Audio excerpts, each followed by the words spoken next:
उदीयमान परिवार पक्षर अक्षय तृतीया पर्व पालन। जाजपुर जिला बड़चना ब्लॉक चंडीतल पंचायत तेलीगढ़ आदिवासी साहि आज प्रभात उदीयमान परिवार पक्षर अक्षय तृतीया पर्व अति उत्साहर सह पालन कर प्रथमे चंद्र मुर्मू और पान मुर्मू दुई कला धला बलद को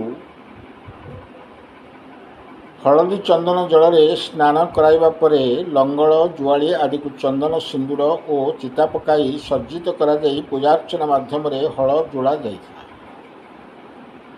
परे बलद तथा धरित्री माता को वंदापना करी सारिबा परे फल भोग अर्पण करा जाई अखिमुठी अनुकूल करा जाइथिला। याको आनुष्ठानिक भाव वरिष्ठ समाजसेवी गांधीयान रामचंद्र शुक्ल नड़िया बाड़े उद्घाटन करथिबा बेले अन्यतम अतिथि शिक्षाविद प्रमोद कुमार दास, सामाजिक कर्मी सुजाता सामल, ममता राउत, अनिल कुमार पात्र, वेणुधर प्रधान, निशिकांत शुक्ल, सोनाली बेहरा प्रमुख भूमि रे अखिमुठी बिहन बुणी हुड़हुड़ी हरिबोल धुनी परिवेश को उत्सव मुखर करथिले।